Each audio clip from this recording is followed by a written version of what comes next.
My name is Dee Jensen, and I want to thank you very much for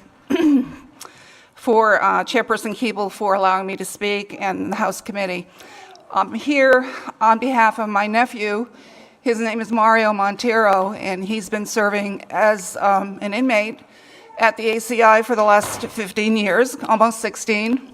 He was convicted as a juvenile, and testifying obviously in complete support of this bill. I know you've been hearing this bill for a number of years now.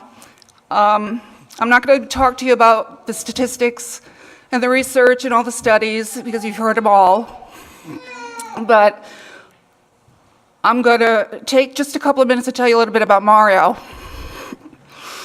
Mario is now an adult in his early 30s.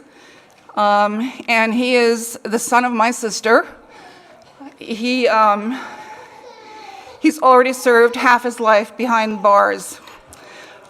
By the time he was turning 11 years old, Mario had lost his mother at the age of 10, my sister, and then he lost his father when he was 11.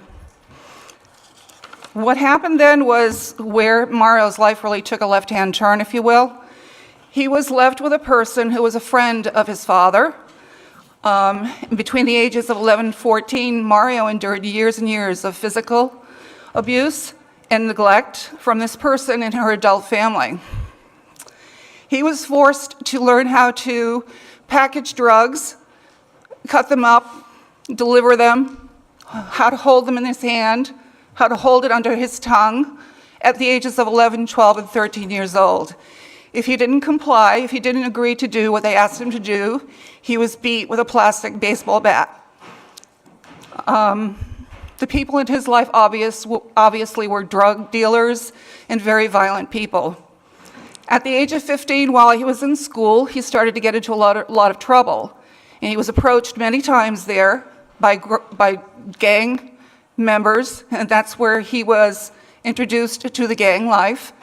And he associated himself with a local gang. And 2 years later, unfortunately, that led him to commit a crime.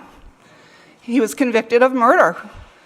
And he murdered an innocent bystander who was sitting on the front porch by waving a gun around and acting like a crazy gang thug 16-year-old person, if you can imagine that. In the 16 years that he's been incarcerated, I've been a total support for him. I talk to him regularly. I visit him regularly. He's trying to move through the system, the prison system. He's nearly completed his associate's degree. He reads, I don't know how many books he must read during a month period of time. I'm constantly sending him books. He's very intelligent. He's turned the corner. And honestly, I've got to find some hope for Mario. Mario and people like him, I believe that he deserves to have the hope that someday he'll be able to have an adult life in society. This bill is going to allow him to be assessed by these skillful people on the parole board at the ACI as any other inmate in order to determine whether or not he has been rehabilitated, so that he can be released. It is not an open up the gates and let everybody out kind of thing. He goes through the same formalities and the same assessment. I've read the guidelines. I know what they are. I'm sure you have too. That is the hope that he needs. He needs to know that someday somebody will look at him and assess him and say, okay, you have been rehabilitated and it's time for us to think about letting you join society. I think you've heard earlier that there's probably fewer than 8 inmates currently that were convicted as juveniles. And I don't know the circumstances of all these other fellows, I don't.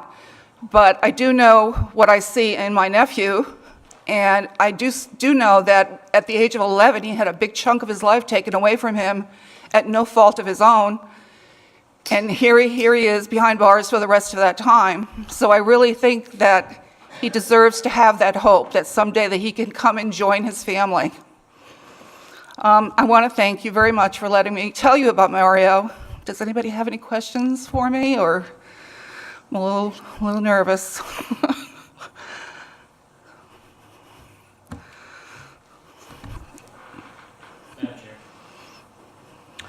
Representative Price. I'm sorry, Representative Knight. Careful. I don't have a question, but I do want to acknowledge how hard it is for you to come and tell the story, and what is clearly the love you have for your nephew. Yes, my nephew. I think the situation you have described illustrates for everyone to see the complexity of this issue, both pros and cons. I mean, somebody died, Right. but on the other hand,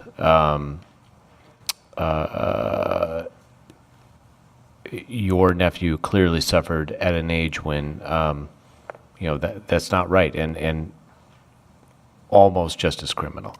So I want to acknowledge. I don't have any questions, Okay, but I thank do want to you. acknowledge your testimony. Thank Thank you very much.